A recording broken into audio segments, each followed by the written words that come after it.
오늘은 지금 이제 막 새학기가 시작이 됐죠. 우리 고등학교 희망차게 입학해서 시작한 우리 신입생들이 3월 달에 해야 할 일, 특히 아무래도 우리 여수 지역이라든가 사실 강남권이라든가 자사특목고 친구들을 제외하고서는 정시가 넓은 문이라고 하지만은 사실 그렇게 크게 와닿는 말은 아니고 또 쉬운 길은 아니라고 볼 수 있어요. 바로 이따가 보여드리겠지만 우리 그 서울의 강북 지역의 학생들도 학종으로 사실 명문대 이른바 스카이, 서성한, 중경외시 이런 대학들 들어가는 확률이 훨씬 높은데, 마찬가지로 여수 지역 학생들도 여전히 수시 학생부 전형 자체가 가장 넓고 큰 길이라고 볼 수 있겠습니다. 학생부 전형을 준비하는 데 있어서 가장 중요한 것은 당연히 내신과 학생부를 체계적으로 관리하는 것이겠죠. 그래서 오늘은 합격하는 학생부 만들기라는 주제를 가지고 우리 요번에 고등학교에 진학한 신입생들이 앞으로 해야 할 일들에 대해서 하나씩 차근차근 짚어 가보도록 하겠습니다. 일단 제가 지난번에도 말씀을 드렸지만 현재 대입 진행 구조는 크게 네 가지라고 볼 수 있죠. 그래서 이 대각선을 기준으로 해서 이 우하단이 수능 전형입니다. 정시 수능 전형. 수능 위주의 전형이라고 볼 수 있겠죠. 그래서 수능 100%로 선발을 했었는데, 다만 이제 2023학년도부터 서울대가 내신을 반영한다고 해서 교과 성적이 일부 반영되지만, 그래도 대부분의 대학은 여전히 수능의 비중이 압도로 높을 것이기 때문에 수능 위주의 전형이다라고 생각하시면 되겠고, 자, 그리고 나머지 세 개가 수시 전형인데 그 위에 두 개가 이제 학생부 전형입니다. 지난번에도 말씀드렸지만 학생부 교과 위주로 선발하는 교과 전형, 그리고 학생부 교과 이외에 다양한 비교과 활동을 포함해서 종합적으로 학생들의 인성과 발전 가능성, 잠재력, 준비 정도를 평가하는 종합 전형으로 구성이 돼 있는데, 중요한 것은 교과 전형과 종합 전형 공이 똑같이 우리 일반고 학생들에게는 뭐 지방 서울 가릴 것 없이 일반고 학생들에게는 교과 내신이 가장 중요한 요소라고 볼 수 있겠고요. 이 논술 전형은 비중이 축소되어 가고 있긴 하지만은 17, 18대 질풍노도의 시기에 정신 차리지 못하고 공부에 뜻을 두지 못한 친구들이 마지막으로 한번 정신을 뒤늦게 차려서 이른바 서연고, 서성한, 중경외시 이런 서울의 주요 대학에 도전할 수 있는 인생 역전의 기회를 주는 전형이라고 볼 수 있는데, 지금 준비할 일들은 아니라고 볼 수 있겠습니다. 이렇게 크게 네 가지 전형으로 구성이 되어 있는데, 대학 입시 자체가. 자, 그런데 우리 이제 학생들이 곧 입학해서 4월 말 5월 초에 중간고사를 봅니다. 정시가 확대됐죠. 현재 서울 지역의 주요 대학들은 40%까지 수능 중심으로 뽑는 정시 전형을 확대했습니다. 그래서 적지 않은 친구들이 중간고사를 망치면 나는 수능에 올인할 거야, 정시에 올인할 거야 라고 생각하는 그런 친구들이 많은데요. 요거는 제가 지금 보여드린 자료는요, 20학년도에 정시 수능 전형에서 합격자 유형 분포, 즉 졸업생과 재학생의 비율을 보는 건데요. 지금 서울에 있는 주요 대학입니다. 대부분의 대학이 60% 이상이 졸업생이죠. 재수생이라는 거죠. 그런데 이때 졸업생과 재학생의 응시 인원의 비율이 25%대 75%밖에 안 되는데도 정시 전형에서 압도적으로 우리 졸업생들이 훨씬 더 많이 들어가고 있어요. 이 얘기는 수능은 1년도 공부하는 또는 2년도 공부하는 재수생들에게 훨씬 더 유리한 전형이다. 결국 무슨 얘기냐면 수능 위주의 전형으로 서울에 있는 주요 대학을 가겠다라고 생각하는 것 자체가 우리 일반고 학생들에게는 사실상 어려운 거다. 4학년이 돼서나, 고등학교 4학년 즉 재수에서나 가능한 겁니다. 일반적으로 서울에 잘 나가는 강남에 있는 학교, 휘문, 반대부고, 예를 들면 중동고, 휘문 숙명여고 이런 학교들이요, 서울대를 정시로 한 30명씩 보내는데 대부분의 학교 같은 경우에 65% 정도가 재수랍니다. 그리고 걔네들이 정시로 간다. 그러니까 강남에 있다고 해서 고3 애들이 수능 보고 정시로 의대라든가 서연고를 가는 경우는 극히 드뭅니다. 그래서 우리 학생들이 내신 학생부 전형에 집중해야 되는 이유를 보여주는 자료라고 볼 수 있겠어요.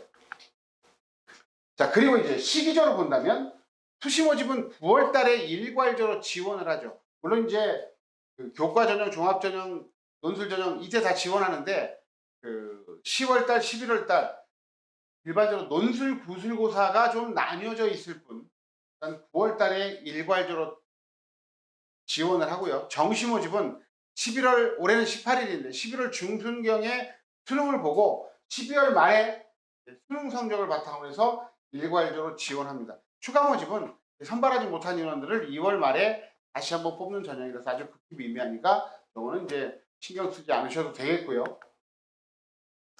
자, 그러면 이제 고등학교 생활의 이해, 슬기로운 고교 생활이라고 제가 이름을 붙여봤는데, 자, 보시면 일단 고등학생과 중학생의 가장 차이, 중학교와 고등학교의 가장 결정적인 차이는 시험이 아주 많다는 겁니다. 일단 1년에 중간 기말, 중간 기말 4번의 내신 평가를 보죠.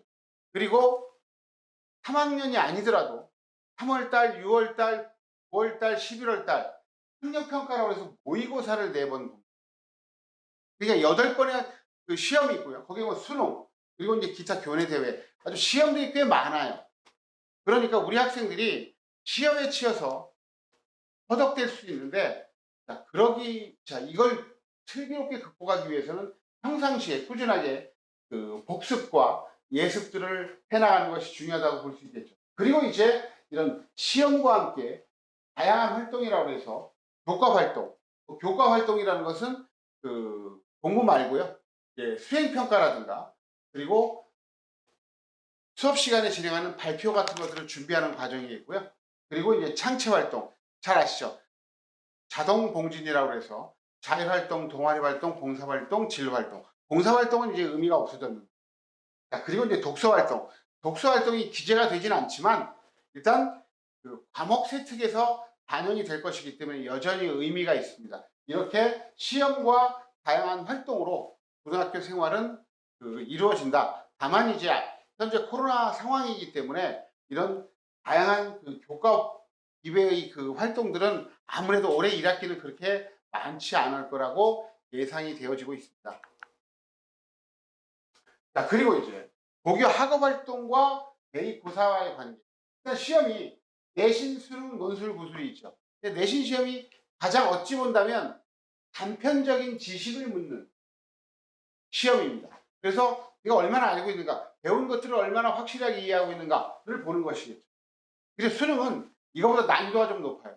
배운 것들을 좀 네가 활용해서 적용해서 보다 깊이 있게 이해하고 있는가를 확인하는 시험이 수능입니다.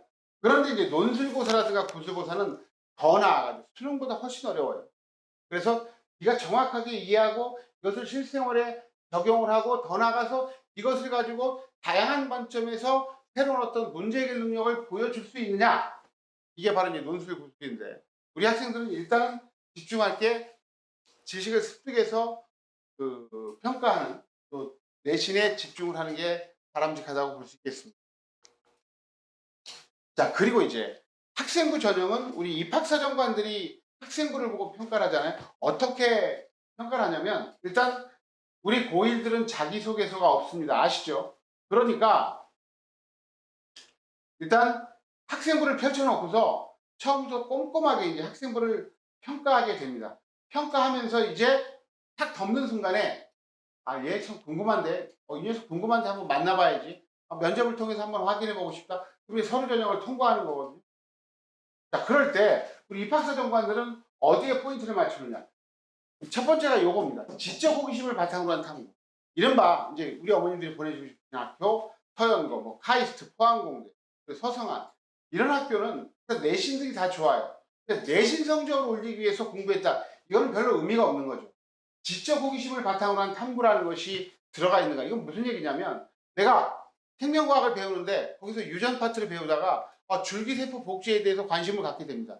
줄기세포 복제에 관심을 갖게 되어서 선생님한테 찾아가서 질문하고 그리고 관련 책을 추천받아서 읽고 그리고 그것에 대해서 친구들과 동아리에서 같이 탐구하고 그것들을 결과물로 만들어내고 바로 이게 지적 호기심을 바탕으로 한 탐구고 이게 바로 자기주도 학습이라는 거거든요.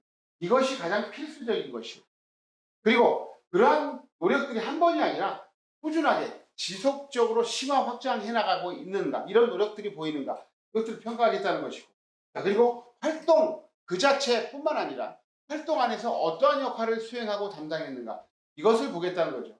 그리고 마지막으로 이제 융합적인 인재를 선호하는 겁니다. 융합적인 인재. 우리 이제 어머님들이 지금 고민하시는 게 이런 게 있을 거예요. 얘를 문과를 보낼까 이과를 보낼까. 사실 문이과 융합이라고 하지만 일단 진로는 정해져 있고요. 문과 이과 좀 나눠져 있습니다. 이건 확실한 사실이기 때문에 자 그런데 문과 이과를 어디를 보낼까 고민하실 텐데요. 우리나라 30대 기업이 선호하는 인재상은 어떤 건지 아세요? 바로 융합적인 인재. 이런 인재입니다.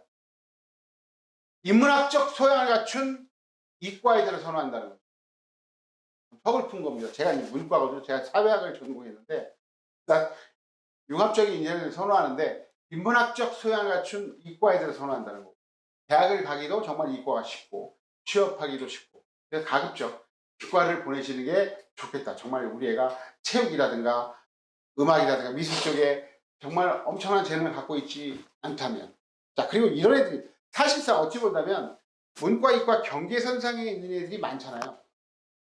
그런 애들은 어떻게 하는 게 좋으냐면 일단 이과를 보내셔서 산업공학과를 보내시죠. 산업공학과는 이과의 경영학입니다. 그래서 문과적인 소양이 아주 필요한 학과거든요. 그렇게 한번 짜보시는 것도 괜찮을 것 같아요. 그럼 융합적인 인재는 뭐냐면 한마디로 현대사회가 워낙 복잡 다양하죠. 다기하죠. 그러니까 어떤 사회 문제 하나의 문제를 풀어나가는 데 있어서도 어떤 이과적인 자연과학적이고 수학적인 지식만 가지고 안 되고 인문사회과학적인 지식이 같이 요구된다는 거죠. 코로나 상황이라는 것들도 코로나 문제를 해결해 나가기 위해서는 백신만 개발하면 될 것처럼 보이죠. 근데 백신 개발 이외에 우리가 지금 1년 반째 하고 있잖아요. 뭐냐면 사회적 거리두기. 이것을 위해서는 다양한 법률적인 검토가 필요하겠고 그리고 사람들에 대한 어떤 우리 국민들 5천만 국민들의 어떤 심리적인 상황에 대한 분석이 필요하니까 심리학적인 접근도 필요하겠고 그리고 사회학적인 접근도 필요하고 정치학적 접근도 필요하죠. 한마디로 이제 말씀을 드린다면 이런 겁니다. 인문학 융합적인 인재라는 것은 융합적인 탐구를 해야 되는데 다양한 관점에서 바라봐야 된다고 했잖아요. 뭐냐면 하나의 문제를 볼 때 다양한 관점에서 볼 수 있어요.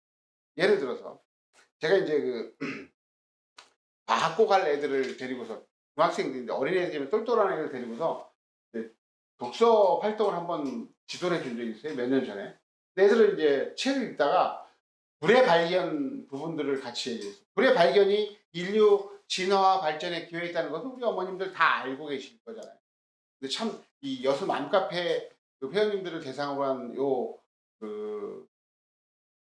이 설명에는 참 좋은 부분이 있네요. 왜냐하면 어머님들이라고 딱 단순하게 집단을 일반화할 수 있어서 참 좋은데 자, 다 아실 텐데 그렇죠?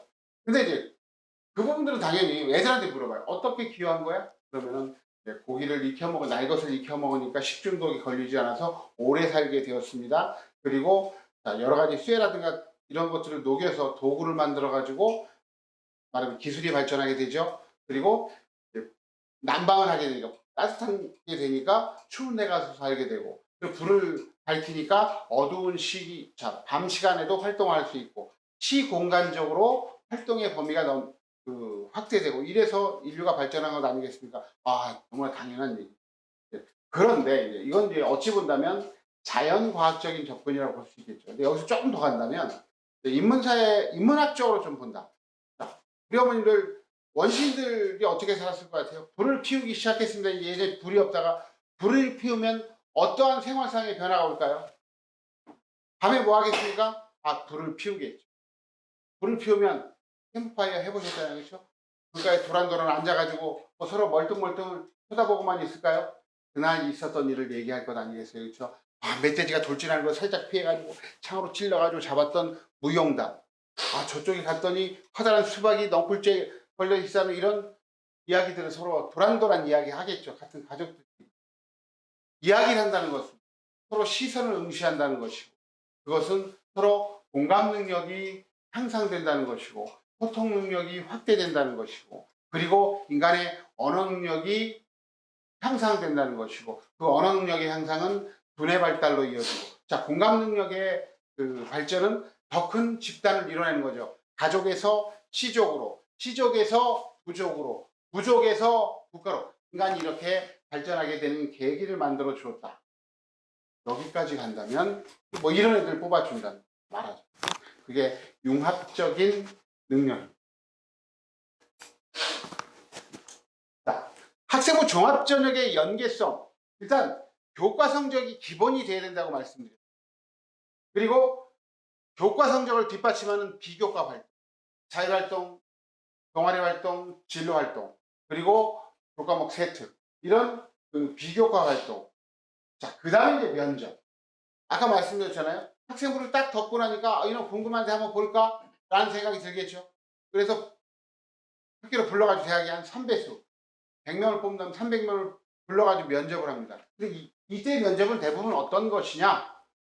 학생부를 확인하는 면접입니다. 예를 들어서 GMO라고 하는 유전자 조작 또는 유전자 변형식품에 대한 안전성 여부에 대해서 네가 토론했잖아. 근데 너는 안전하다는 찬성적 입장에서 토론했대 보니까 학생, 그러면 이 GMO 식품이 안전하다고 볼 수 있는 근거가 뭐지? 당시에 발표했던 내용을 얘기해 볼까? 그랬을 때, 예, 기억이 없습니다. 기억이 나지 않습니다. 이러면 어떻게 되겠어요? 학생부를 믿지 못하게 되고 당연히 탈락하는 거죠. GMO는 수십 년간 그 안전성 여부에 대해서 다양한 생물들을 활용해서 검증을 해왔을 뿐만 아니라 이제 이렇게 얘기를 해야 된다는 거예요. 그게 바로 말하자면 이제 면접입니다. 그런데 여기서 딸 가진 부모님들은 좀 안심하실 수 있고, 아들 가진 부모님들은 이제 좀 그런 방향으로 좀 애들을 지도하시라고 말씀을 드리는 건데, 제가 2003년부터 수시 컨설팅을 했습니다. 지금 18년 됐죠. 자, 그런데 제가 컨설팅을 해서 보내는 애들도 그렇고 실제로 통계 자료도 그런데, 서연고, 서성한, 중경외시 상위권 대학의 합격자 분포를 보니까 수시에서요, 여학생들이 남학생들보다 한 6대4 정도로 높습니다. 비율. 왜 그럴까요? 그 이유는 첫 번째, 우리 여학생들이 보다 성실하죠. 또 17세, 18세, 19세 때 내신을 잘 책입니다. 여자애들이. 두 번째로는 논술로 많이 뽑는데, 우리 여학생들이, 제가 논술을 또 오래 가르쳤으니까 알잖아요. 여학생들은 10% 정도만이 악필인데 우리 남학생들은 80% 이상이 악필이에요. 글씨들이 안 좋아서 교수들이 보기가 어렵답니다. 제 친구들, 교수들 얘기가, 제가 논술 가르친다고 하니까 글을 쓰는 걸 가르치기 전에 글씨를 가르쳐라, 그런 얘기를 할 정도입니다. 논술에서 확실히 글씨를 가르친다는 건 유리한 부분이에요. 결정적으로 이제 면접이잖아요. 면접이 우리 200만 년간 진화의 내용과 방향이 달라서 우리 여성들이 훨씬 더 소통에 대한 의지와 자세 능력이 뛰어나죠. 무슨 얘기냐면 사회적으로 약자였어요. 소통은 약자만이 하는 거죠. 약자가 주로 하는 거죠. 강자는 군림하고 별로 소통하지 않습니다. 생물학적인 문제일 수도 있고, 뭐 사회적으로 봤을 때 우리 과거에 여성이긴 하지만 박근혜 대통령은 절대적인 권위를 가지고 군림만 했죠. 그분은 소통하지 않았어요. 일단 이렇게 그 소통 능력이 훨씬 뛰어납니다. 그래서 우리 여학생들이 훨씬 더 면접을 잘 봐요. 하나 예를 든다면 광주 출신의 여학생이었는데요. 제가 종락원에 있을 때 서울에 올라와서 저한테 면접을 들었어요. 아주 어려운 면접이에요. 심층 면접, 재심을 주는 면접인데, 딱 갔더니 걔가 이제 보낸 면접 후기에 이렇게 쓰여 있어요. 들어갔더니 교수님 두 분이 앉아 계시는데, 자기는 재심문을 풀고서 이제 빨리 답을 해야 되는데, 교수님들은 애들 긴장감 좀 풀어주려고 좋은 의도에서 뭐라고 했느냐. 그냥 오후 첫 번째 면접주라서 긴장했을 텐데 점심은 제대로 먹었어? 긴장 풀어주려고 했죠. 뭐라고 답을 했을까요? 제가 우리 남학생들한테 이런 게 질문합니다. 모의 면접을 하면. 제가 20년 동안 이 구술 면접, 서연고, 서성한 심층 면접 수업을 해왔거든요. 애들한테 던지면 남자애들, 예, 아쉽게 먹고 왔습니다. 그런 얘기를 합니다. 딱 단답식으로 이야기를 하죠, 우리 애들. 남자애들은 단답식으로 답합니다. 근데 우리 그 여학생은 뭐라고 답을 했을까요? 예, 앞으로 4년 동안 먹어야 할 것 같아요. 서울의 구내 식당에서 먹었는데 밥맛이 참 좋았습니다. 교수님들 빵 터졌어요. 그래서 문제를 잘 얘기했어요. 애가 똘똘하니까 교수가 관심을 갖고 물어봅니다. 학생, 무슨 과목을 좋아해? 이것을 저랑 다 맞춰가지고 합니다. 수학을 좋아합니다. 어떤 단어를 좋아하지? 예, 확률과 통계를 좋아합니다. 아, 그럼 내가 문제를 한번 내볼까? 교수가 문제를 갑자기 내는 거예요. 뭐냐면, 전국에 베이커리가 몇 개 있다고 생각하는지 통계적으로 추정해볼까? 정말 황당한 문제. 제가 이거를 이과 애들 공부 잘하는 서울대라든가 이런 데 가는 애들한테 이 카메라로 모의 면접을 하면서 던집니다. 학생, 통계적으로 한번 추정해볼까? 전국에 베이커리가 몇 개 있는지 얘기해볼까? 남자애들 뭐라는 줄 아세요? 가르친 대로 얘기합니다. 제가 지금 긴장하고 당황해서 그런데 잠시 생각할 시간을 주시면 감사하겠습니다. 그러면서 계속 생각합니다. 끝날 때까지. 떨어지는 거예요. 근데 이 여자애는 어떻게 했느냐? 거기서 제가 지금 긴장하고 질문이 너무 황당해서 그런데 계산에 힌트를 주시면 감사하겠습니다. 교수가 계산에 힌트를 줍니다. 그래서 문제를 풀어나가죠. 이게 바로 소통이죠. 면접은 영어로 뭐냐면 인터뷰입니다. 인터뷰란 서로 본다는 거죠. 소통이거든요. 그래서 이 면접을 통해서 선발하기 때문에 우리 남학생들, 즉 아들을 가진 우리 어머님들은 좀 그 아들들과 소통하시면서 이 소통과 공감 능력이 정말 가장 필요한 시기라고 볼 수 있고 가장 그 요구되는 능력이기 때문에 이것들을 키워주시는 노력이 필요하다고 볼 수 있겠습니다. 자, 수시 전형의 이 학생부 종합전형 분석인데요. 학생부 종합전형은 크게 4가지로 평가 기준이. 그 위에 그 전공 적합성, 학업 역량, 그리고 발전 가능성, 인성.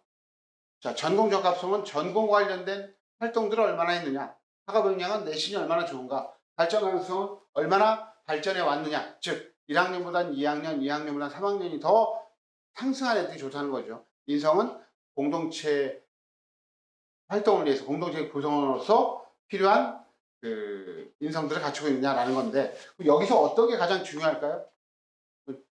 다음에 제가 바로 말씀을 드릴 텐데요. 자, 일단 학업 역량이란 무엇인가? 공부를 잘한다는 것을 먼저 보여줘야 된다. 공부를 잘한다는 거. 내신 성적이 이렇게 좋아요. 그러면서 자, 한마디로 지적의심을 가지고 이런 활동을 해왔다는 것을 보여줘야 됩니다. 이게 공부를 잘한다는 것이에요. 그리고 잘할 수 있다는 것을 보여줘요. 제가 이 전공을 기계공학을 선택했는데 정말 저는 잘할 수 있어요 라는 것을 보여줘야 돼요. 그것은 뭐냐면 학업 시간에 수학이라든가 물리를 배우잖아요. 그걸 배운 내신 성적이 좋은 것을 넘어서서 교내 대회는 당연히 이제 우리 1학년 애들은 교내 대회가 없죠. 동아리 활동이라든가 그 진로 활동이라든가 자율 활동에서 그 다양한 결과물들을 보여주면서 그 수학과 물리 배운 것들을 바탕으로 해서 이러한 능력들을 나는 개발시켜 왔어요. 앞으로도 잘할 수 있어요. 이걸 보여줘야 돼요. 학업 역량은 2가지 측면. 현재 잘하고 있고요. 앞으로 더 잘할 수 있어요. 이거를 보여주는 것이고 그것을 평가한다는 것을 의미합니다. 자, 우리 입학사정관들은 아까 4가지 전공 적합성, 학업 역량, 그리고 발전 가능성, 인성 중에서 어떤 것을 가장 중요시할까요? 설문조사를 해봤습니다. 한번 보실까요? 설문조사를 했더니 전공 적합성이 가장 높게 나왔습니다. 자, 근데 이건 절반만 맞아요. 무슨 얘기냐면 기초학업 능력, 즉 내신이 26%로 2위인데 어찌 보면 이거죠. 우리 어머님 생각하시기에 고대 기계공학과를 지원한 애들이 내신의 편차가 클 것 같습니까? 적을 것 같습니까? 편차가 별로 크지 않죠. 차이가 별로 안 나니까 전공 적합성을. 일반고 애들은 무조건 내신이 우선돼야 됩니다. 자, 그럼 전공 적합성이란 뭐냐? 전공 관련 교과목들을 얼마나 이수하고 그 성적이 좋은가를 보겠다는 거예요. 그래서 내가 전공하고자 하는 학과와 관련된 과목들을 많이 이수하는 게 중요해요. 적극성을 보겠다는 거거든요. 예를 들면 공학 계열이다. 그러면 기하라는 과목을 꼭 선택해서 들어야 돼요. 그리고 경제경영학과를 가려고 한다. 경제수학이라는 과목을 꼭 들어야 됩니다. 그게 학교에 있는데 안 들으면 이제 불리한 거죠. 그리고 우리 이제 혹시 문과로 보내시는 우리 어머님들 입장 한번 제가 물어볼게요. 경제경영학과 교수들은 어떤 과목 성적을 가장 중시할까요? 제가 실제로 많은 경제경영학과 교수한테 물어봤는데 수학 성적이 수학 성적을 가장 먼저 본, 가장 중시한다. 실제로 작년에 서울 강북에 한 학생이 1.7이었습니다. 여학생인데요. 1.7등급이에요. 근데 서울대 일반 전형에 경제학과에 합격했습니다. 1.7이면 잘하는 거지만 서울대 경제학과는 서울대에서 가장 높은 학과거든요. 근데 1.7 가지고 붙기 일반고에 강북의 일반고에가 붙기는 어렵거든요. 그래서 제가 컨설팅하는 애 아닌데 왜 어떻게 해서 붙었을까? 제가 입학사정관의 입장에서 한번 걔 학생부를 쭉 검토를 해봤습니다. 검토를 해봤는데 딱 특징적인 게 하나 나왔어요. 뭐냐면 걔는 문과이거든요. 근데 문과 애들은요 미적분이라는 과목을 안 들어요. 일반적으로 봤어요. 미적분은 이과 애들이 선택하고 이과 애들이 수능을 보고 하기 때문에 어려운 과목인데 이 과목이 미적분이라는 과목이 경제학을 하는 데도 필요하거든요. 이 친구는 문과임에도 불구하고 미적분을 선택해서 이과 애들하고 경쟁을 해서 2등급을 받았습니다. 2등급이 아주 잘하는 건 아니지만 이과 애들하고 경쟁해서 2등급을 받았기 때문에 잘한다는 것을 의미하는 거죠. 왜냐하면 일단 11% 안에 들었다는 것 자체가 이제 의미가 있고요. 그리고 적극성이 보여진다. 내신의 불리함을 무릅쓰겠다는 그 적극적인 자세. 이것들이 말하자면 입학사정관들에게 긍정적으로 평가됐습니다. 그래서 전공 관련 교과목 이수, 그 성취도 아주 중요하고요. 그리고 전공에 대한 이해, 관심과 얼마나 그런 활동들을 많이 했는가를 보겠다는 겁니다. 자, 그리고 이제 전공 적합성을 학교생활 기록 후에 어떤 항목에서 가장 많이 보느냐. 창의적 체험활동 35%, 교과학습 발달사항 42%. 두 개죠. 창의적 체험활동은 자율활동, 동아리활동, 그리고 진로활동. 교과학습 발달사항은 내신 성적하고 그리고 태특입니다. 아주 중요하다는 거죠. 이 두 가지가 다 80%이기 때문에 이 두 가지가 전부라고 볼 수 있겠어요. 자, 그러면 이제 우리 1학년 애들이 들어가서 배우는 교육과정이 2015 개정 교육과정이라고 하는 겁니다. 이거는 이제 교과와 창의적 체험활동으로 구분이 되어 있어요. 창의적 체험활동 말씀드렸죠. 교과를 보시면 보통 교과와 전문 교과가 있습니다. 자, 그런데 이제 보통 교과는 일반고, 자율고 애들이 배우는 거고 전문 교과는 특성화고 특목고 애들이 배우는 거예요. 그러니까 이거는 일반고 애들이 배우는 게 아니죠. 근데 이 보통 교과는 다시 공통 과목하고 선택 과목으로 구분됩니다. 공통 과목은 뭐냐? 우리과 구분 없이 모든 학생들이 배워야 할 필수적인 내용이에요. 국어, 영어, 수학, 그리고 통합사회 통합과 한국사 기술과정 이런 겁니다. 선택 과목은 뭐냐? 선택 과목은 말 그대로 이제 2학년 올라가서 문과, 이과가 나뉘잖아요. 그래서 자기 전공과 관련해서 선택을 해서 들으라고 하는 건데 선택 과목이 다시 일반 선택, 진로 선택으로 구분이 됩니다.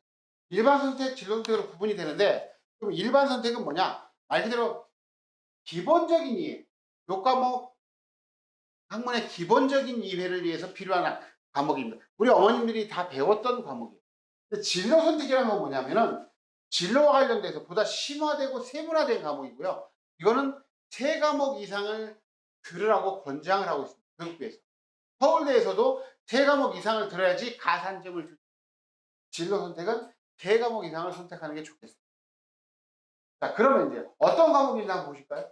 자, 일반 선택 보시면 공통 과목은 국어, 수학, 영어, 한국사, 통합사회, 통합과학, 과학탐구, 실험, 기술과정 이런 게 있죠. 자, 그러면 일반 선택은 다 배웠던 겁니다.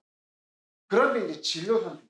진로 선택 보시면 처음 보시는 과목이 있을 거예요. 고전 경제 수학, 기하는 뭐 원래 있던 건데, 수학과제 탐구, 영미문학 그렇죠. 여행지리, 사회문제 탐구, 고전과의 윤리 이런 과목인데 우리 어머님도 이런 생각 하실지 모르겠어요. 이런 과목들은 너무 적게 들으니까 애들이 10명, 20명밖에 안 들으면 내신 받기가 너무 어렵잖아요. 그렇죠. 정확한 의문인데요. 그런데 교육부에서 그런 내신상의 불리함을 없애주려고 이 진로 선택 과목에 대해서만 상대평가가 아니라 절대평가를 합니다. 그래서 A, B, C로 구분을 해서 보통 A, B, C로 할 때 많은 학교들이 한 50% 이상을 A를 주거든요. 그러니까 내신상의 불이익이 크지 않습니다. 그래서 자기 진로와 관련된 과목을 적극적으로 들어야 됩니다. 자, 지난번에 제가 한번 말씀을 드렸을 텐데 고교 블라인드 평가를 한다고 그랬어요. 그러니까 무슨 얘기냐면 학교 이름을 다 지워버린다고 그랬죠. 학생부에. 그러니까 입학사정관들이 보는 전산으로 온라인으로 받는 학생부에 학교 이름이 다 지워집니다. 그 이유가 뭐냐면 자사특목고하고 일반고 간의 차별이 너무 크니까 그걸 없애겠다는 건데 과연 진짜 모를까요? 일반고와 자사특목고 보시면 1학년 때는 별로 과목이 그렇게 크게 다르지 않아서 1학년 때는 차이가 안 나는데 2학년 때 보실까요? 일반고하고 전국단위 자사고 배우는 과목이 달라요. 그래서 예를 들어서 AP 미시경제를 들었다. 아 얘는 상상고나 이런 자사고구나 라는 것을 알 수 있다는 거죠. 참 우리나라 교육부가 참 어이없는 일을 벌인 거죠. 그렇죠? 나름대로 노력을 했는데 뻘짓이 됐습니다. 뻘짓. 예.